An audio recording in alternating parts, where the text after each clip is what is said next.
Hi everyone, मैं सीमा त्यागी स्वागत करती हूँ यूनिक स्टडी ऑनलाइन क्लासेस में। और हम पढ़ रहे हैं एंशियंट हिस्ट्री की प्रैक्टिस। और एंशियंट हिस्ट्री के हमने 8 टॉपिक कंप्लीट कर लिए। आज हमारा 9वां टॉपिक है जिसका नाम है संगम युग। इसमें हम चेर चोल पांडे को भी पढ़ेंगे और ये काफी इंपॉर्टेंट टॉपिक रहेगा। स्टार्ट करते हैं नंबर क्वेश्चन फर्स्ट। निम्नलिखित में से कौन तमिल व्याकरण ग्रंथ है? देखिए, सबसे पहले तो आपको संगम के बारे में जानना है कि संगम क्या होता है, संगम के अंदर क्या कार्य होते हैं, तो ही आप तो थोड़ा सा टॉपिक को अच्छे से समझ पाओगे। जिन्होंने टॉपिक को पढ़ा है उन्हें तो कोई दिक्कत नहीं है, बट जिन्होंने टॉपिक को अच्छे से नहीं पढ़ा उन्हें थोड़ी सी दिक्कत आती है। संगम, संगम क्या होता है? संगम मतलब एक तरह से मिलन, संगम किसी दो चीजों का और दो जगह का, किसी का भी हम संगम कह सकते हैं। तो संगम वैसे तो होता है एक तरह से मिलन, पर हम इस संगम युग के टॉपिक में संगम का अर्थ पढ़ेंगे कवियों का मिलन, कवियों का मिलन। क्योंकि लास्ट ईयर जो क्वेश्चन आए हुए थे उनमें पूछा हुआ था कि संगम का अर्थ क्या होता है, दो प्रेमियों का मिलन है या कवियों का मिलन है या दो नदियों का मिलन है। तो ये कवियों का मिलन, ठीक है। कवियों का मिलन का मतलब क्या होता है कि एक जगह पे बहुत सारे कवियों को इकट्ठा किया जाता है, सभी कवि यहाँ इकट्ठे हो जाते हैं और जिनके पास अपना बेस्ट टैलेंट होता है, चाहे ग्रंथ है, कविता है, लिखी होती है, और उसको यहाँ पे जो भी संगम, मतलब संगम होते हैं 3 बार परिषद होती है, ठीक है। 3 बार परिषद, गोष्ठी, ऑर्गेनाइजेशन होता है और 3 बार इकट्ठे होते हैं कवि। तो 3 बार जो इकट्ठे होंगे ये पांड्य शासकों के अंतर्गत होते हैं, पांड्य शासक होते हैं यहाँ पे, क्योंकि चेर चोल पांड्य पढ़ रहे हैं ना, तो पांड्य ही तीनों संगम को ऑर्गेनाइजेशन करेंगे, इनके ये खाना पीना रहना खर्चा जो भी यही उठाएंगे, तो उसको बोलते हैं संगम। और यहाँ पे कवि इकट्ठे होंगे इन तीनों के तीनों में और पांड्य उनकी अध्यक्षता करेंगे, मतलब ऑर्गेनाइजेशन का सारा अरेंजमेंट करेंगे। और यहाँ पे जो भी ग्रंथ वगैरह दिखाए जाते हैं, जो भी बेस्ट होता है, किसमें क्या चीजें खास, किसमें क्या चीजें, वही चीजें पब्लिश होती है, तो ये एक तरह से संगम काल माना जाएगा। नेक्स्ट है क्वेश्चन नंबर फर्स्ट। निम्नलिखित में से कौन तमिल व्याकरण ग्रंथ है? अब ये बहुत सारे ग्रंथ लिखे जाते हैं, तो इनमें से पूछ रहा है इन चारों ग्रंथों में से कौन सा तमिल व्याकरण ग्रंथ है। मेनली तो ये दो इम्पोर्टेंट है, इम्पोर्टेंट, बस इसको आपको ये याद रखना है कि पतु पतु और इतु तो गई, ये भी तमिल व्याकरण ग्रंथ है। बट बात आती है शिल्पादिक्रम और तोलोकपियम की, तो हम अब हमसे पूछा गया तमिल व्याकरण ग्रंथ है तो तोलोकपियम। तो तय वाली साउंड से याद रखना, तो जहाँ लिखा है तो याद रखना वो तमिल व्याकरण ग्रंथ है, तमिल व्याकरण ग्रंथ है, व्याकरण ग्रंथ, ठीक है। तो ये काफी इंपॉर्टेंट है, इसके बारे में मैं आपको थोड़ी सी डिटेल बता देती हूँ कि ये क्या खास बातें हैं इसमें। जो ये तोलोकपियम है ना, बहुत बार पूछा जाता है तोलोकपियम, इसका जो लेखक है या राइटर है जो भी है वो है तोलोकपियर, बस इतना फर्क है, तोलोकपियर, ये आपको याद रखना सबसे पहले। दूसरा, ये एक व्याकरण ग्रंथ है, व्याकरण ग्रंथ है। तीसरा, इसके बारे में आपको याद रखना सूत्र शैली के अंदर है, सूत्र शैली के अंदर। और चौथा आपको याद रखना है कि द्वितीय संगम में लिखा गया था। 3 संगम होते ना, तो हम जैसे बुद्ध के सम्मेलन पढ़ेंगे कि दूसरे सम्मेलन में क्या हुआ था, तीसरे में क्या हुआ था, चौथे में क्या हुआ था, तो ऐसे ही तोलोकपियम की जो रचना है वो द्वितीय संगम में होती है। तो 4 पॉइंट्स आपको मेनली याद रखने हैं, ठीक है। आगे चलते हैं। एक है शिल्पाधिकारम, शिल्पाधिक्रम भी लिखा होता है, शिल्पाधिक्रम भी लिखा होता है। तो इसके जो लेखक है वो इलिंगो आदिगल है, इलिंगो आदिगल। आप कैसे याद करोगे इसको? बहुत सारे बच्चे कहते हैं मैम बड़े गंदे से नाम है, बिल्कुल से याद नहीं होते, बड़े टफ से नाम है। तो देखो, त्रिलोकपियम तो आपको याद हो गया, त्रिलोकपियर है, ठीक है। तय वाली साउंड से याद रखना भी, दो तय तय है, तो ये एक व्याकरण ग्रंथ है। शिल्पाधिक्रम आप याद करना, शिल्पा, शिल्पा शेट्टी से याद कर लीजिए, शिल्पा है और वो लोगों में काफी फेमस है, लोगों को काफी पसंद है, तो इलंगो, ठीक है, इलंगो भी लिखा आता है बहुत बार, खाली बहुत बार पूरा नाम इलंगो आदिगल भी लिखा आता है। तो ये दो चीजें आपको याद रखनी है, और इसमें एक काफी बड़ी कहानी है, माधवी नुपुर, वो चीजें हम बाद में डिफाइन करेंगे इस बारे में, ठीक है। तो नेक्स्ट चलते हैं। कौन प्राचीन ग्रंथ व्याकरण से संबंधित है? तो सेम वही चीज तोलोकपियम। उसके बाद शिल्पाधिक्रम, ये आपने देख लिया कि अभी मैंने आपको इलंगो आदिगल है। मणि मेखले है, ये भी एक ग्रंथ है इसी काल का। पूर्ण, ये अहनानूर और पूर्ण, ये क्या बोलते हैं, अहनानूर, और ये भी इंपॉर्टेंट है, हुनानूर, इनके बारे में भी आगे डिस्कस करेंगे। बट पहले जो पॉइंट्स हैं जहां तक पूछा गया है उतना ही याद रखिए, सिर्फ हमें व्याकरण ग्रंथ पूछा जा रहा है बार बार, तो व्याकरण ग्रंथ है जो तोलोकपियम है। नेक्स्ट चलते हैं। प्रारंभिक तमिल साहित्य में निम्नलिखित में से कौन से महाकाव्य है? देखिए, ये आपसे महाकाव्य की बात कर रहा है, महाकाव्य। तो इसमें जो इम्पोर्टेंट आपको याद रखने हैं ना, वो याद रखने हैं कौन से वाले, जो महाकाव्य मेन है वे आपको 3 से 4 ही मेन याद रखने। एक तो आपका शिल्पादिक्रम, शिल्पादिक्रम। एक आपको याद रखना है मणिमेखले, मणिमेखले। एक आपको याद रखना है जीवक चिंतामणि, जीवक। ये सब लिखे हुए मिलेंगे, अभी आपके सामने ही आएंगे, चिंतामणि। और एक आपको याद रखना तोलोकपियम, तोलोकपियम। ये 4 तो आपको बिल्कुल याद रखने हैं, ठीक है। इनमें से कोई भी 2 पूछे जाए, कौन से महाकाव्य है, 4 पूछे जाए या 2 फेमस पूछे जाए, तो वो आपको याद रखने हैं। तो जो शिल्पादिक्रम है ये अभी अभी बताया था, इलंगो आदिगल है। मणिमेखले है जो ये, इसका जो राइटर है शीतले सतनार है, शीतले सतनार। अब देखो इसको तो इलंगो से मैंने आपको याद करा दिया कि इलंगो, ठीक है, लोगों में फेमस है। मणिमेखले, मणिमेखले का जो है शीतले सतनार। कैसे याद करोगे कि मणि हमेशा, जो मणि होती है वो हमेशा सच्चाई के साथ या शीतल या सच्चाई के साथ होती है, सत्य के साथ होती है। तो आप ऐसे याद करोगे मणिमेखले शीतले सतनार। और जीवक चिंतामणि है, जो जीवक चिंतामणि, इसका जो राइटर है वो है तिरुक तक देवर, तिरुक तक देवर। अब ये देवर वाली साउंड पकड़ लीजिए, देवर, ठीक है। देवर को हमेशा चिंता रहती है, ठीक है, चिंता रहती है किसकी, जीवक की। ऐसे करके आप याद कर सकते हो।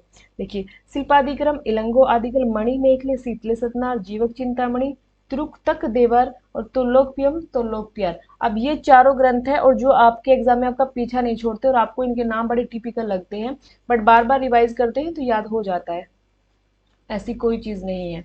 तो महाकाव्य अगर आपसे पूछे गए हैं महाकाव्य, तो महाकाव्य में एक तो तोलोकपियम आएगा, और तोलोकपियम में के साथ उन 4 ग्रंथ जो मैंने बताए हैं उनमें से कोई एक और मिलेगा।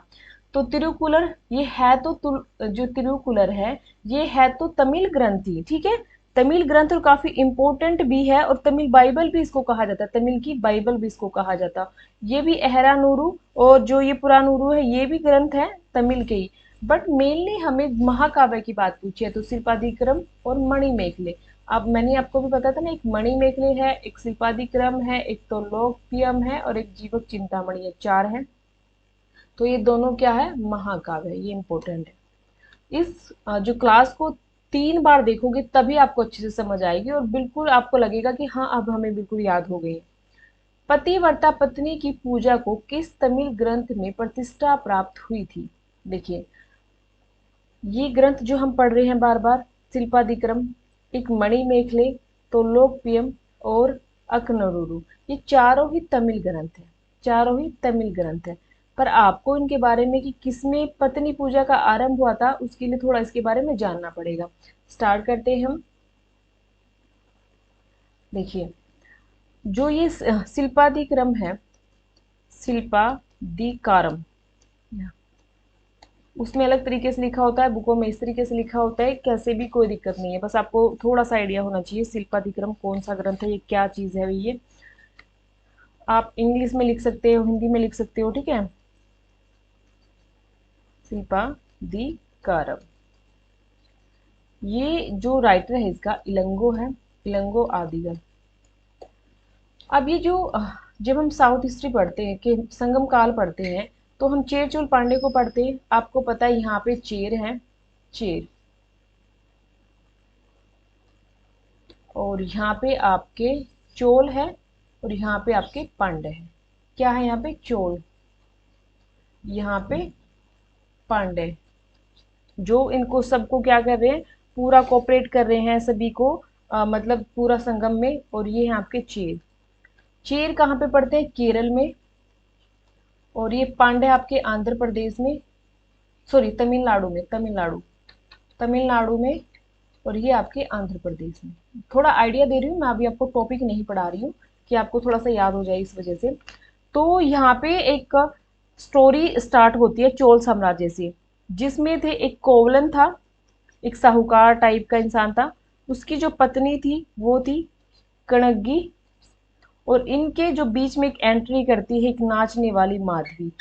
ठीक है, तो यहाँ से स्टार्ट होती है कहानी कि इन तीनों की जो कहानी स्टार्ट होती है यहाँ से होती है, और कहीं ना कहीं मतलब फिर इससे पीछा छुड़ा के माधवी से अपनी इसकी जो कनगी अपने पति को लेके पांड्य शासक में पहुंच जाती है और अपनी जो चीज ज्वेलरी वगैरह लेके आती है। काफी बड़ी कहानी है, मैंने टॉपिक के अंदर पढ़ा रखी है।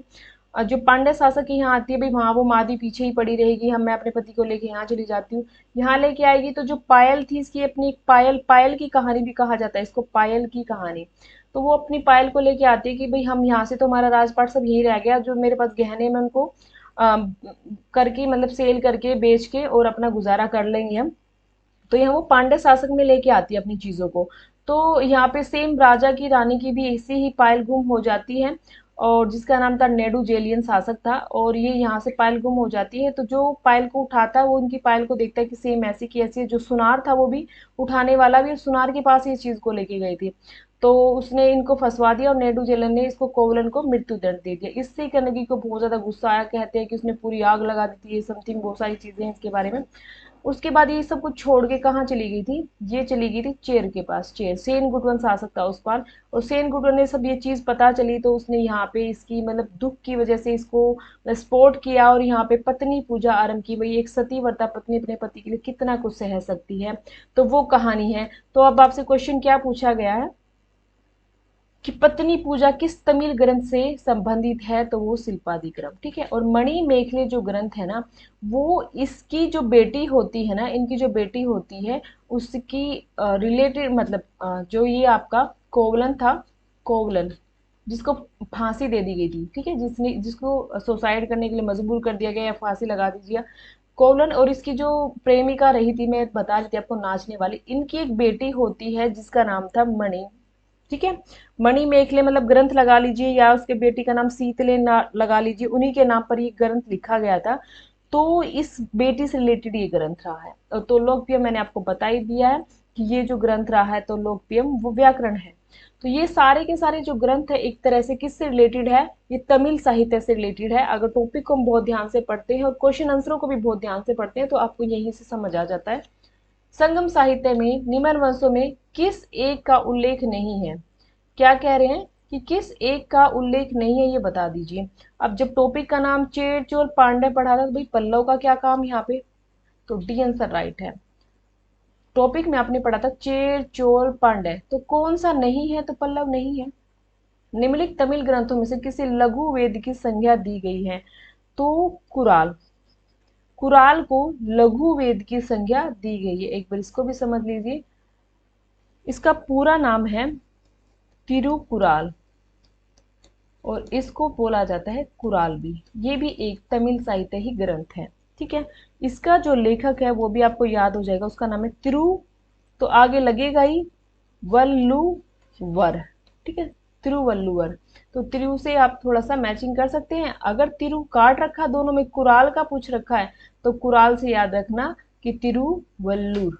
उसके बाद नेक्स्ट चलते हैं इसके बारे में। इसको क्या कहा गया, काफी इंपॉर्टेंट ये है, इसको तमिल बाइबल कहा गया। जैसे बाइबल होती है ना, तो तमिल की बाइबल जो है इसी को कहा गया है, कुरल को तमिल की बाइबल। उसके बाद इसी को लघु वेद कहते हैं, लघु वेद। और इसी को क्या कहते हैं, पंचवेद। इसी को पंचवेद कहते हैं। इसी को मुक्पाल या फिर मुक्पाल लिखा होता है, मुक्पाल। ठीक है, ये इंपॉर्टेंट पॉइंट है, इससे रिलेटेड काफी इंपॉर्टेंट पॉइंट है। और एक दार्शनिक ग्रंथ है, पूछ ले भी किससे रिलेटेड ग्रंथ है, ये एक दार्शनिक ग्रंथ है, दार्शनिक ग्रंथ है। तो ये इंपॉर्टेंट पॉइंट है कुरुल या कुराल के बारे में भी। ठीक है, इसमें त्रिवर्ग की चर्चा की गई है, जैसे कहते हैं ना धर्म अर्थ काम, इसकी रचना सब कुराल के अंदर की गई है। तो ये इंपॉर्टेंट पॉइंट है आपके लिए। नेक्स्ट चलते हैं, तो इसका जो राइट आंसर रहने वाला है वो रहेगा डी। ठीक है, क्या रहेगा इसका राइट आंसर, डी, ये वाला। ओके, आगे चलते हैं। क्वेश्चन नंबर पादिरुपत्तु किन राजाओं की स्तुति कविता है। देखिए, ये पादिपत्तु या पदीपत्तु जो कविता है वो चेर काल की, जो चेरों के बारे में लिखा गया, बढ़ा चढ़ाकर उनकी स्तुति की गई, तो उनसे रिलेटेड ये कविता है। तो इसका जो राइट आंसर है, चेरों की राजाओं की स्तुति से रिलेटेड कविता है पादिरुपत्तु। 5वीं सदी के तमिल महाकाव्य शिल्पादिक्रम में किस नदी की स्तुति की गई है? अब ये जो ग्रंथ था ना, महाकाव्य था ना शिल्पादिक्रम, ठीक है, जो कोवलन, कनगी और माधवी से रिलेटेड ग्रंथ रहा है, उसमें एक नदी की भी स्तुति की गई है और जो नदी है कावेरी, ठीक है। नेक्स्ट है शिल्पादिकारम का लेखक कौन था? तो अभी तो हम पढ़ के आए हैं ना, इलंगो, इलंगो आदिगल या इलंगो के नाम से जाना जाता है। उसके बाद नेक्स्ट है संगम काल में तमिल भाषा में महाभारत लिखने वाला कौन था? देखो महाभारत लिखी गई थी, बट क्वेश्चन क्या पूछा गया है यहाँ पे कि तमिल भाषा में महाभारत लिखने वाला कौन था? तो पेरुन देवनार जो है वो तमिल भाषा में क्या लिखता है? महाभारत लिखता है। तो पेरु देवनार ने महाभारत तमिल भाषा में लिखी है। निम्न में से कौन ग्रंथ भारतीय व्यापारियों द्वारा कटहा द्वीप की कठिन समुद्री यात्रा का वर्णन करते हैं? तो एक ग्रंथ है आपका समराइज कहा। वैसे तो पेरिप्लस ऑफ एंथ्रिन सी को ही पढ़ते हैं हम कि यही बंदरगाहों का जिक्र करता है, यही व्यापार का जिक्र करता है, तो यहाँ पे स्पेशल कटहा द्वीप की बात आती है, तो समराइजा जो ग्रंथ है वो कहा गया है। नेक्स्ट है, ये तो आपको पता है, बाबेरू जातक मिलिंद पन हो, ये तो हम एंशियंट में पढ़ते हैं, ये महात्मा बुद्ध से रिलेटेड है, ये मिनांडर शासक से रिलेटेड है। इसमें इसका जो राइटर है वो अज्ञात है, अभी तक पता नहीं चला। किसके संरक्षण में संगम साहित्य की रचना की गई है? मैंने आपको स्टार्टिंग में बताया था, पांड्य शासकों ने ही ऑर्गेनाइज किया था इन संगम साहित्य को। सूची 1 और सूची 2 को मैच करना है, तो देखिए सूची 1 सूची 2 को मैच कैसे करते हैं। तिरुकुरल, कुरल वाला मैंने आपको पढ़ाया था, क्या था? तिरुवल्लुर। शिल्पादिक्रम लोगों में फेमस है, इलंगो आदिगल। मणि मेखले, मणि सत की जीत होती है, तो शीतले सतनार। और तो लोकपियम, तो लोकपियर, ठीक है। अगर इतना टिपिकल सा क्वेश्चन आपके सामने आए और आपने ना पढ़ा हो तो बिल्कुल भी याद नहीं होगा, पर अब ये क्वेश्चन अगर आपके सामने आता है तो आपको फट से याद हो जाएगा, ठीक है, तो ये काफी इंपॉर्टेंट है। नेक्स्ट क्वेश्चन हम शुरू करते हैं, तो नेक्स्ट पे चलिए, एक मिनट। निम्नलिखित युग्मों में से कौन सा एक युग्म सही सुमेलित नहीं करता? ठीक है, तो अब देख लीजिए, ये हम पढ़ चुके हैं और आपसे पूछा गया है कि कौन सा सही सुमेलित नहीं करता। आपको चाहे एक औरों के बारे में पता भी ना हो, पर जो आपको गलत लग रहा ना उसी पे ध्यान दीजिए। देखिए, शिल्पादिक्रम आपको पता है कि मैंने आपको बताया था इलंगो आदिगल है। मणि मेखले में क्या बताया हुआ? शीतले सतनार। पर यहाँ पे तो कुछ हो रहा है, तो आप आगे क्यों जा रहे हो जब आपको दिख रहा है कि सही नहीं हमसे पूछा गया है? तो राइट आंसर यही है। फिर भी देख लीजिए, कुरुल, त्रिवुलुर, तिरुमदने, तिरुमदले का मतलब होता है तिरुमंगे अलवर, ये इसका राइट है, ठीक है। तो ये भी इसके साथ मैच करता है, थोड़ा थोड़ा सा मैचिंग करके आप थोड़ा सा याद करने की कोशिश कीजिए।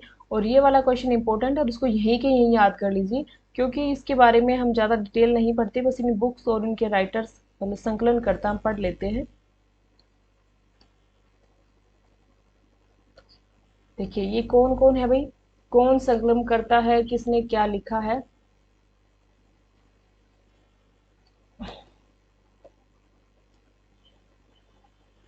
एगन एंग, एंग रू नूरू, नाम इतने अच्छे अच्छे हैं भाई ये वाले।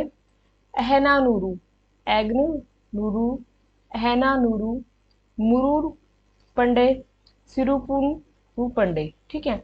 इतना ज़्यादा मतलब इसको पंडे, इसके पंडों में पढ़ने की जरूरत नहीं है, आपको ये याद रखना है कि किसका क्या है बस। जो एग्न रू नूरू है इसका है गुडलूर किलार, देखो, एगन, एगन गुडलूर। उसके बाद अहना नूर का है जो, उसका है रुद्र। अहम है उसके अंदर, अहम, अहम तो रुद्र मतलब घमंड एक तरह से रुद्र। उसके बाद मुरुग्रु पड़े, इसका जो है वो है नक्कीर, नक्कीर पड़ा है तो उसको नकीर आ गई, तो ऐसे याद कर लेना, मुरु मतलब उल्टा पड़ा, मुरु पड़ा, ऐसे करके सिरु पुनु रू पड़े। ये तो जस्ट आपको थोड़ा रट्टा मारना पड़ेगा अगर आपने टॉपिक नहीं पढ़ा है। तो ये है आपको नतन नार। और ये ज्यादा टॉपिक में हम इसके बारे में पढ़ते भी नहीं है इतना ज्यादा, बस बुक क्वेश्चन आ जाता है तो हम इसके अ, जो संकलन करता है और संगम ग्रंथ है, इन ग्रंथ के संकलन कर्ता को याद कर लेते हैं। ज्यादा कंफ्यूज होने की जरूरत नहीं है, बस एक दो बार रिवाइज करोगे याद हो जाएगा। तो कैसे करोगे याद? पहले का रट्टा मार लेना है, एगन एनग, तो एनग है तो गुडलूर है, ठीक है। उसके बाद अहन, अहन का रुद्र है, रुद्र श्रवण। उसके बाद मुरुग का है वो नकीर है। श्रीपुनु का है वो कौन है, नतनार है। तो इसका राइट आंसर जाएगा डी। संगम युग में उरेयर किस के लिए विख्यात था? संगम युग में उरेयर किसके लिए विख्यात था? तो ये काफी इंपॉर्टेंट है। जो ये आपका कपास के व्यापार के लिए काफी फेमस मानी जाती है ये बंदरगाहें, ठीक है। तो आपको पता है अलग अलग जो चेर चोल पांडे हैं इनकी अलग अलग बंदरगाहें थी। तो एक बार मैं डिफाइन करती हूँ, इसीलिए मेरी क्लास ज्यादा बड़ी हो जाती है क्योंकि मैं आपको डिटेल में पढ़ाती हूँ। अदरवाइज मैं चाहूँ तो इन्हीं 40 क्वेश्चंस को मैं 10 से 12 मिनट के अंदर पढ़ा सकती हूँ, सिर्फ राइट आंसर बता के। बट नहीं, जब तक थोड़ा बहुत आपको उसके बारे में पता नहीं चलेगा तो राइट आंसर देने से कोई फायदा नहीं है। जरूरी नहीं कि सब बच्चों की तैयारी पहले से ही बहुत अच्छी हो। तो देखिए, ये हम साउथ हिस्ट्री में ही पढ़ रहे हैं ना, संगम काल। और यहीं पर चोल थे, और यहाँ पर क्या थे, पांडे थे, और यहाँ पे चेर थे। तो जो ये आपका है, ब्लैक यूज करते हैं। यहाँ पे जो चोल में है, एक तो अरिका मेडू है, अरिका मेडू, ये तो इम्पोर्टेंट है ही। उसके बाद एक है उरेयर, उरेयर, इससे आपको कितनी सारी चीज याद हो जाएंगी, देखना एक बार। उसके बाद कावेरी पट्टनम, कावेरी पट्टनम, या उसको पुहार भी कहते हैं ना, पुहार। ये तीन क्या है, बंदरगाह है। सबसे पहले तो आपको ये याद हो जाएगा कि ये पूर्वी बंदरगाह है कि ये पश्चिमी बंदरगाह है। ये पूर्वी बंदरगाह है कि ये पश्चिमी बंदरगाह है। दूसरा आपको याद हो जाएगा ये चोल साम्राज्य की है या चेर की है, ये पांडे की है या चोल की है। तो यहाँ तो आपको भी पता है चेर है, यहाँ पे चोल है, यहाँ पे पांडे है। तो ये किसकी रही, चोल साम्राज्य की बंदरगाहें हैं। अब बात आती है पांडे की। पांडे की दो हैं, एक तो है कोरकई, कोरकई, और एक है आपकी साली, सालीयूट, सालीयूट। ये जो कोरकई है ये मोती के लिए काफी फेमस मानी जाती है, मोती के लिए प्रसिद्ध, ठीक है, मोती के लिए प्रसिद्ध मानी जाती है। तो ये अपने माइंड में बैठा लेना। उसके बाद जो है उरेयर है, ये स्पेशली मानी जाती है सूती या कपास के लिए, कपास या फिर सूती वस्त्र के लिए, ठीक है। अरिका मेडू आपको पता है रोमन बस्ती है, यहाँ अगस्टस का मंदिर मिलता है यहाँ पे, ठीक है। और एम्फोरा के बर्तन, रोमन लैंप, ये सारी चीजें यहाँ पे मिलती है, रोमन ग्लास, ये अरिका मेडू से मिलते हैं। उसके बाद आती है चेर की, चेर की आती है एक तो नोरा, चेर की आएगी एक तो नोरा, बंदरगाह है इसकी भी, नोरा, नोरा। आपको याद तो देखो करना ही पड़ेगा, मैं सिर्फ आपको बता सकती हूँ।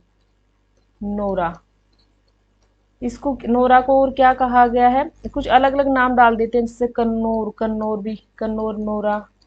उसके बाद ये सारी इसी की पढ़ रहे हैं भाई हम, नोरा, तोंडी। उसके बाद मुसीरी, वांजी भी लिखा होता है, वांजी, क्रूयर, यूर। मेन तो आपको यही याद करने, नोरा, तोंडी और मुसीरी। तो देखो, अरिकामेडु, उरेयर, कावेरीपट्टनम, ये तो चोल की है।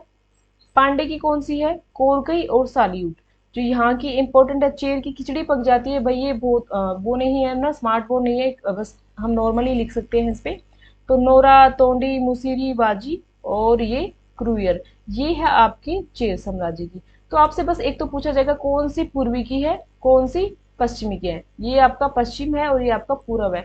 तो याद रखना ये सारी की सारी आपके किसमें है, ये सारी की सारी आपके पूर्व में और ये आपके पश्चिम में। फिर कौन सी चोल की है, कौन सी पांडे की है, कौन सी आपकी इसमें है चेर की है, वो याद रखनी है। कौन सी मोतियों के लिए फेमस है, कौन सी बंदरगाह, कौन सी कपास के लिए फेमस है, कहाँ से रोमन बस्ती मिली है या रोमन बस्ती आए, रोमन बर्तन आए, रोमन लैंप आए, अगस्टस का मंदिर आए, ठीक है, ये सारी चीजें यहाँ से मिलती है। तो इम्पोर्टेंट है ये। अभी हमसे उरेयर पूछा है तो उरेयर में हमें याद आ गया कपास के व्यापार के लिए महत्वपूर्ण है। अगर संगम काल की आपसे तिथि डेट पूछी जाए कब से कब तक चलता है ये संगम काल, बुक्स में 2 BC से 2 BC भी लिखा होता है दोस्तों। ईसा पूर्व से, ईसा पूर्व से 200 ईस्वी तक, ईसा पूर्व से ईस्वी तक, और यहाँ पे लिखा हुआ है 500 ईसा पूर्व से 500 ईस्वी तक। तो राइट आंसर जो जाएगा आपका वो जाएगा ए। तो यहाँ अगर यहाँ 200 लिखा होता तो भी यही राइट होता, 500 लिखा है तो ये भी राइट है। बस ये याद रखना आपको ईसा पूर्व लिखा होना चाहिए और यहाँ ईस्वी लिखा होना चाहिए। आपसे थोड़ा बहुत आगे पीछे करके दे देंगे, 400 दे दे, 200 दे दे, 300 दे दे, 500 दे दे, बट जो डेट करेंगे गड़बड़ वो क्या करेंगे, ये वाली। ओके, ईसा पूर्व और यहाँ ईस्वी आएगा। तो इसका जो राइट आंसर जाने वाला है वो जाएगा ए। क्या जाएगा, ए। तृतीय संगम कहाँ होता है, तो 3 संगम होते हैं। पहला संगम कहाँ होगा, मदुरै में, दूसरा कपाटपुरम में, और तीसरा फिर उत्तरी मदुरै में। तो तीसरा पूछा गया है, तो तीसरा कहाँ होता है, मदुरै में। प्राचीन भारत में संगम क्या था, तो वो क्वेश्चन आ गया जो मैंने आपको बताया था, तमिल कवियों का संघ या मंडल, या तमिल कवियों का सम्मेलन। क्या होता है ये संगम कहलाता है प्राचीन भारत में। प्रथम तमिल संगम की स्थापना की थी, किसने की थी प्रथम, तो अगस्त्य के द्वारा की गई थी प्रथम संगम की स्थापना। मतलब जो सबसे पहले आया था ना वो कौन था, अगस्त्य। एक बार मैं आपको समझा देती हूँ। तीनों के तीनों सम्मेलन, देखो 3 सम्मेलन होते हैं, जो 3 जो सम्मेलन हो गए, तीनों सम्मेलन कहाँ पे होता है, पहले वाला मदुरै भी लिखा हो सकता है और मदुरै भी लिखा हो सकता है, मदुरै भी और मदुरै भी, ठीक है, पहला। सेकंड वाला कहाँ होता है, कपाटपुरम में, कपाटपुरम, ये भी वही जगह पड़ती है, कपाटपुरम।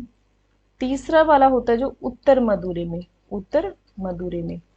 ये तो आपको पता चल गया कि सम्मेलन चल कहाँ रहे हैं। देखो ये आपका इलाका है पांडव का, ठीक है, तमिलनाडु में। तो ये सबसे पहले तो आपको याद रखना, ये पांड्य शासक करा रहे हैं, तो तीनों जगह ये तमिलनाडु में है, ठीक है। उसके बाद अब इनकी अध्यक्षता भी तो कोई कर रहा होगा ना, तो पहले सम्मेलन की जो अध्यक्षता कर रहा है वो अगस्त्य, अगस्त्य ऋषि माने जाते हैं, जो उत्तर से दक्षिण की तरफ गए थे। और ऋषि अगस्त्य के बारे में कहा जाता है आर्य सभ्यता का प्रचार का जो श्रेय है दक्षिण में अगस्त्य ने ही किया था, उत्तर से गए थे ये दक्षिण में, ठीक है। दूसरा है अगस्त्य तो रहेंगे ही रहेंगे, इसके साथ एक प्लस हो जाते त्रोलोकपियर, जिसने, त्रोलोकपियर, थोड़ा थोड़ा समझ आ रहा है ना, सेकंड सम्मेलन में त्रोलोकपियर जो पीएम रचना हुई है, तो त्रोलोकपियर था तभी तो हुई थी सेकंड सम्मेलन में। उसके बाद जो थर्ड वाला है ना, थर्ड वाला उसकी की थी नक्कीर ने, नक्कीर ने, ठीक है। तो ये इंपॉर्टेंट है आपके लिए तीनों सम्मेलन, कि पहले सम्मेलन में ये ऑर्गेनाइजेशन में ये मेन हेड था, दूसरे में ये था पर इसके साथ त्रिलोकपियर भी था, और तीसरे में ये दोनों में से कोई नहीं था, नक्कीर था। और कहाँ कहाँ हुई याद रखना, किसने संरक्षण दिया, मदुरै ने, मदुरै में किसने किया, पांडे शासकों ने। यहाँ तक पॉइंट्स याद हो गए हैं। तो ये आपसे पॉइंट पूछ रहा है कि, क्या पूछ रहा है कि कहाँ चला गया, एक मिनट एक मिनट, तृतीय संगम कहाँ होता है, तो तृतीय संगम अब आपको याद आ गया, मदुरै में। प्राचीन भारत में संगम क्या था, अभी ये हो चुका है, ठीक है। प्राचीन भारत में संगम क्या था, तो ये था आपका तमिल कवियों का संघ और मंडल। हाँ, अब इस क्वेश्चन पे आए थे, प्रथम तमिल सम्मेलन की स्थापना में मतलब किसने किया था, मेन हेड कौन था, तो अगस्त्य था। कौन था, अगस्त्य। तो उसी के लिए मैंने आपको वो पॉइंट पढ़ाए थे कि पहले में कौन था, दूसरे में कौन था और तीसरे में कौन था। संगम से तात्पर्य है, क्या तात्पर्य है, तमिल विद्वानों की सभाएं। देखो पॉइंट्स को आप खुद समझ लीजिए। दक्षिण भारत के राजवंश, तमिल धर्म ग्रंथ, तमिल विद्वानों की सभाएं, दक्षिण भारत का प्राचीन नाम। तो संगम का अर्थ है विद्वानों की, कवियों की सभाएं। दक्षिण, आपका बहुत बार माइंड यहाँ भी जाएगा, तमिल धर्म ग्रंथ, धर्म ग्रंथ नहीं, धार्मिक साहित्यिक रचना हुई थी, साहित्यिक रचना, धर्म की रचना नहीं हुई थी। दक्षिण भारत के इतिहास में संगम युग में संबंध में कौन सा कथन सही है, दक्षिण भारत के इतिहास में संगम युग के संबंध में इन कथन में से कौन सा कथन सही है। यह एक राजनीतिक अराजकता का काल था, नहीं। यह वैदिक संस्कृति, वैदिक संस्कृति थोड़ी ना उत्थान हो रही थी यहाँ पे। यहाँ महान साहित्यिक गतिविधियां हो रही थी, बिल्कुल गतिविधियां हो रही थी साहित्यिक। यह विप्लव का, युद्ध का काल था, ऐसा कुछ नहीं है। यहाँ पर साहित्यिक गतिविधियां हो रही थी, साहित्यों की रचना हो रही थी, तो ये राइट आंसर इसका जाएगा सी। परंपरानुसार कितने संगम हुए थे? भी परंपरानुसार हमें तो पता चल ही गए हैं, 3 संगम हुए थे। निम्नलिखित में से किस बंदरगाह को पेरिप्लस ऑफ द एरिथ्रियन सी का लेखक पडुके के रूप में जाने जाते हैं? तो ये कह रहे हैं कि जो बंदरगाह है, एक बंदरगाह का मेन का जो जिक्र हो रहा है अरिकामेडू का हो रहा है, और बार बार कह रहे हैं कि वहां से रोमन बस्ती आ रही, रोमन बस्ती मिली है, और वहां से रोमन सिक्के मिले हैं, रोमन चीजें मिली है। मतलब भारत का रोम के साथ व्यापार जो बताया जा रहा है ना, भारत का रोम के साथ व्यापार, वो अरिकामेडू बंदरगाह से बताया जा रहा है और इस वाली बुक में बताया जा रहा है। और पिल्ली कहता है कि भारत में इतना सोना आ रहा है रोम से, कि रोम, भारत से मसाले जा रहे हैं, कपास जा रहा है, रोम से सोना आ रहा है, जिससे रोम का सारा सोना भारत की तरफ आ गया, ऐसा वो कहता है। ओके, नेक्स्ट चलते हैं। भारत में रोम के व्यापारिक प्रतिष्ठान की खोज निम्न में से सर्वप्रथम की गई थी? तो इसी टाइप का क्वेश्चन पूछा गया जैसे हम लास्ट पढ़ के आए हैं, कि जो भारत है उसमें रोम के व्यापारी की जो बात हो रही है, खोज की बात हो रही है, वो कहाँ से पता चल रही है? वो अरिकामेडू से पता चल रही है। ये मुजिरिस आपको पता ही है, ये कहाँ की बंदरगाह? ये तो आपकी पूर्व की बंदरगाह, ये आपकी पश्चिमी की है। ये चोल साम्राज्य की बंदरगाह है, ये चेर साम्राज्य की बंदरगाह है, ठीक है। ये तामरलिप्ति भरूच है, ये बंदरगाह तमिल काल की नहीं है, ये हम मौर्य काल और गुप्त काल में पढ़ते हैं, भरूच और तामरलिप्ति बंदरगाह, काफी इंपॉर्टेंट है ये भी। रोमन बस्ती कहाँ मिली है? रोमन बस्ती कहाँ पर मिली है? तो अरिकामेडू में मिली है। ये तो कालीबंगा, रंगपुर, ये सब तो हड़प्पन सिविलाइजेशन के हैं। निम्न में से कौन एक बंदरगाह भारत के पश्चिमी तट पर स्थित नहीं है? अब देखिए, पश्चिमी तट पर पूछा ना, स्थित नहीं है। मुजिरिस तो आपको पता ही है कि पश्चिमी तट पर नहीं है, ये तो है। सोपारा भी, ये भी पश्चिमी तट पर स्थित नहीं है, ये भी आपके पूर्वी पर है। तो जो आपको याद रखना है, इंपोर्टेंट क्या याद रखना है आपको, कि पश्चिमी तट पर स्थित नहीं है। ये सारे आपकी पश्चिमी तट पर स्थित है, ये स्थित नहीं है। आपको ये बताना है कि कौन स्थित नहीं है, ठीक है। तो मुजिरस तो हमने पढ़ा था, पश्चिमी तट पर है। सुपारा भी पश्चिमी तट पर है, कल्याण भी है, मोटू पल्ली है जो, इसको याद रखोगे आप, ये पूर्वी तट पर है। तोंडी, तोंडी अभी हमने पढ़ा था ना, किसकी बंदरगाह थी? तोंडी याद करो, मैंने अभी आपको समझाया था, तोंडी बंदरगाह यहाँ पर बताई थी। तो यहाँ पर किसका शासन था? चेरो का। तो चेरो की जो है ये पतन रहा है। तो ये टॉपिक मैं मानती हूँ थोड़ा इतना इतना जल्दी से माइंड में नहीं बैठता, पर आपकी रिवीजन से बार बार आपके माइंड में जरूर बैठ जाता है। निम्नलिखित में से किस नदी के मुहाने पर प्राचीन पतन फुहार स्थित था? मतलब कौन सी नदी थी जिसके पतन, मतलब बंदरगाह डेकयार्ड था, वहां से आना जाना होता था? तो कावेरी नदी, इसके बारे में हम चेर पांड्या पढ़ते हैं तब डिटेल में पढ़ते हैं कि कावेरी नदी का जो है निर्माण किया था, और श्रीलंका से बहुत सारे श्रमिक लेके आया था। कौन शासक था? चेर शासक था, चेर।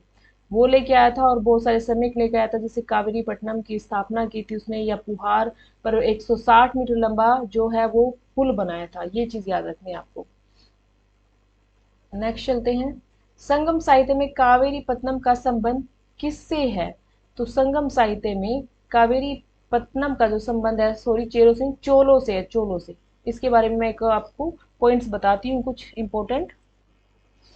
एक शासक था चोल शासक, चोल, चोल शासक, ये वाला यहाँ पे चोल थे ना। एक चोल शासक था करिकाल, जिसका नाम था करिकाल। इस करिकाल ने श्रीलंका को विजय किया था, श्रीलंका को।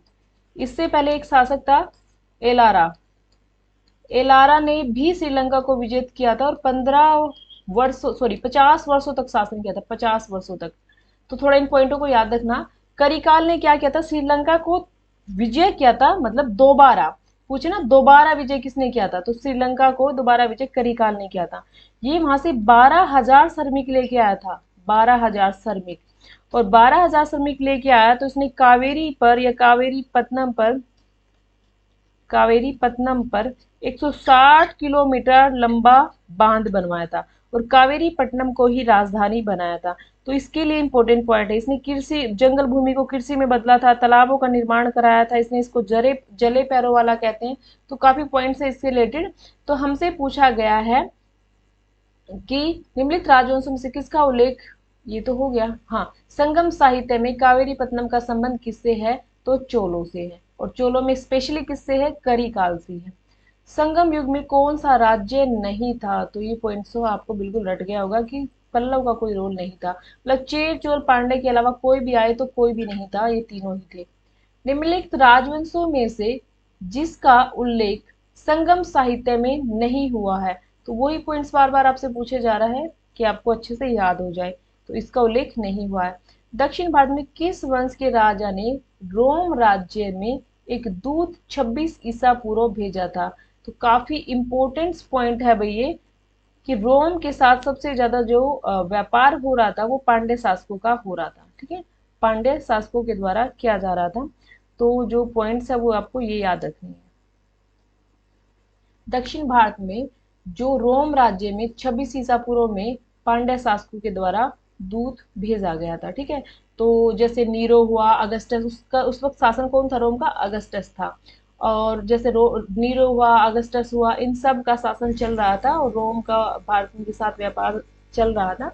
तो पांड्य शासकों ने 26 ईसा, पांड्य शासक को भेजते हैं तब इसको भी पांड्य शासकों को भेजते हैं, नहीं पढ़ते हैं। एक मिनट एक मिनट। तो यही इंपॉर्टेंट पॉइंट और आपको याद रखना है, पांड्य शासक। ठीक है, उसके बाद संगम युग में कौन नहीं था? अब चेर चोल पांडे के अलावा कौन है? चालुक्य। चालुक्य नहीं था भाई। क्यों बार बार हमसे एक ही क्वेश्चन पूछे जा रहे हैं, कौन नहीं था कौन नहीं था? अब तो हमें पता चल गया है। संगम कालीन साहित्य में कौन, को और मनन, ये जो शब्द है ना किसके लिए यूज किए गए थे? तो ये राजा के लिए यूज किए गए थे। तो ये वर्ड याद रखना, किसके लिए यूज हुए थे? राजा के लिए। नेक्स्ट है आपके लिए पॉइंट्स है कि कथन ए को और कथन बी है। ठीक है, इन दोनों को देखना है कि कथन ए में लिखा हुआ है पाणिनेय किलु कन्नु समूह की अहम एवं पूर्व कविताएं संगम रचनाओं के अनुवर्तन है। सेकंड पॉइंट है आपका आर, मतलब रीजन, क्योंकि संगम रचनाओं के विपरीत उत्तर संगम रचनाओं में सम्मिलित किया गया है। देखिए दोबारा पढ़ते हैं। पाणिनि किलु कनून समूह एक समूह था ये। ठीक है, उसमें जो कविताएं लिखी गई थी अहम और पूरम, ये कविता होती है प्रेम पर आधारित होती है और एक युद्ध पर, उनको अहम और पूरम कविताएं कहती हैं। तो इन कविताओं संगम की रचनाओं का अनुवर्तन है। इनकी रचनाओं के बारे में कहा गया है कि प्रमुख संगम रचनाओं के विपरीत उत्तर संगम रचनाओं में सम्मिलित किया गया। ओके, देखिए ये वाली जो कविताएं हैं इनको बाद में शामिल किया गया है, तो बिल्कुल राइट है। जो ये युद्ध की और अहम और पूनम की जो कविता है वो प्रमुख संगम के विपरीत उत्तर संगम रचनाओं में सम्मिलित किया गया है, तो ये राइट है। और ए की ए और आर दोनों राइट है और उसकी सही व्याख्या भी करता है, तो राइट आंसर आपका ए जाएगा। ओके, नेक्स्ट चलते हैं। प्राचीन तमिल देश में उपजाऊ भूमि को क्या कहते थे? मरुदम। तो ये तो बहुत बार पॉइंट्स आया है अभी एग्जाम में कि जो उपजाऊ भूमि है उसको क्या कहा जाता था? उसको मरुदम कहा जाता था। हम चोल प्रशासन पढ़ेंगे नेक्स्ट जो वीडियोस आएगी उसमें, चोल प्रशासन के बारे में जो पॉइंट आएंगे तो वहाँ सारे पॉइंट्स आएंगे, कौन सी भूमि कैसी थी, कौन सा क्या एरिया था, तो चोल प्रशासन में हम इसको पढ़ते हैं। तो मरुदम उस भूमि को बोला जाता है, मरुदम। तो राइट आंसर इसका बी। उसके बाद नेक्स्ट आता है आपका भारत की जो वाली लैंग्वेज है, मेरे को नहीं पता क्या है। भारत के संदर्भ में मानसून की जो खोज है वो किसने की थी? तो मानसून की खोज भारत में हिप्पालस के द्वारा की गई थी। स्ट्रेबो टोरेली एरियन, इन्होंने मानसून की खोज नहीं की थी, हिप्पालस के द्वारा की गई थी। तो नेक्स्ट चलते हैं।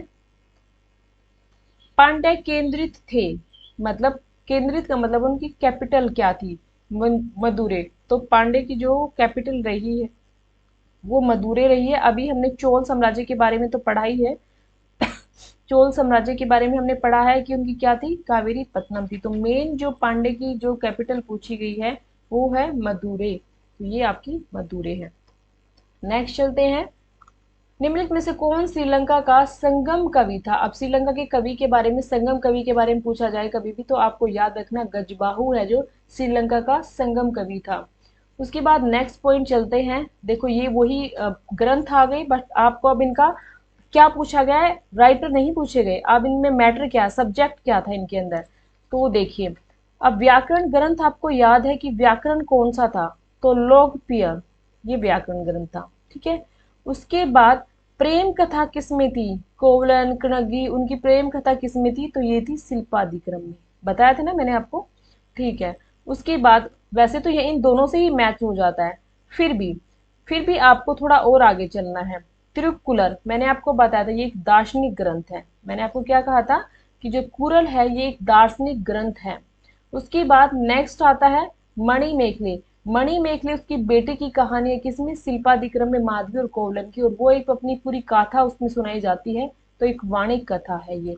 तो इसका जो राइट आंसर जाएगा वो आप मैच कीजिए कि क्या इसका राइट आंसर जाएगा। तो राइट आंसर का डी जाने वाला है। क्या जाएगा राइट आंसर? डी। ठीक है, तो ये इसका राइट आंसर होगा डी। देखो कितना इजी है, बस आपको थोड़ा सा ध्यान देना होता है। यूनानी रोमन व्यापारियों को यवन के रूप में कहाँ उल्लेखित किया गया है? यूनानी रोमन व्यापारियों को यवन के रूप में कहाँ उल्लेखित किया गया है? संगम साहित्य में बताया गया है उनके बारे में, रोम संगम साहित्य। ठीक है। और वैसे पूछा जाए कि यवन के बारे में कहाँ गया तो शोक के अभिलेख में हो जाता है। स्पेशल व्यापारियों की बात कही गई है तो व्यापारी संगम साहित्य में उनका उल्लेख किया गया है, क्योंकि इसमें ये भी बताया गया था कि शासक था और उसने यहाँ के जो व्यापारी है उनको कैद कर लिया था, बहुत सारा पैसा लिया था यवन के व्यापारियों को। जब चेर चोल पांडे पढ़ते हैं तो वहाँ डिटेल में आता है, तो उन चीजों से हमें आइडिया हो जाता है कि किसके बारे में बात कही जा रही है। नेक्स्ट है, भारतीय इतिहास के प्रारंभिक काल में टोंडी किन का एक समृद्ध समुद्र पतन था? तो टोंडी के बारे में पूछे तो ये किसका था? चेर शासकों का। ठीक है। टोंडी भी, वांजी, टोंडी एक ही नाम है, तो ये किसका था?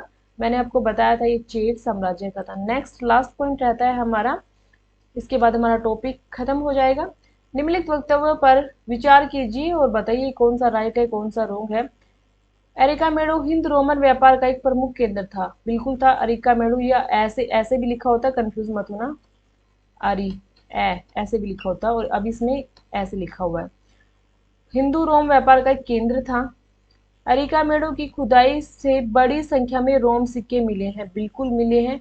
एक रोम व्यापार का केंद्र था तभी तो सिक्के मिले हैं। तो ए और बी दोनों सही है और ए आर की सही व्याख्या करता है। तो ये इंपॉर्टेंट पॉइंट्स है।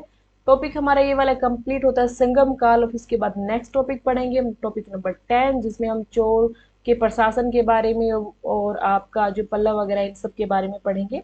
तो आज के लिए इतना ही काफ़ी है और बाकी मिलते हैं नेक्स्ट क्लास में। और प्लीज़ मैं आपके लिए इतनी मेहनत करती हूँ तो आप प्लीज़ वीडियो को अच्छे से देख के उस पर कमेंट किया करो और अपना जो चैनल है उसको सब्सक्राइब कर लीजिए। आपकी 22 वीडियो कंप्लीट हो चुकी हैं और आपको एक कम्प्लीटली सिस्टमेटिक तरीके से कोर्स चाहिए तो मेरा कोर्स अवेल है अचीवर्स अकेडमी ऐप पर। वहाँ पे मैंने इसको पूरा डिटेल में पढ़ाया है, एंशियंट, मेडिवल, मॉडर्न और आपका साउथ हिस्ट्री। ठीक है।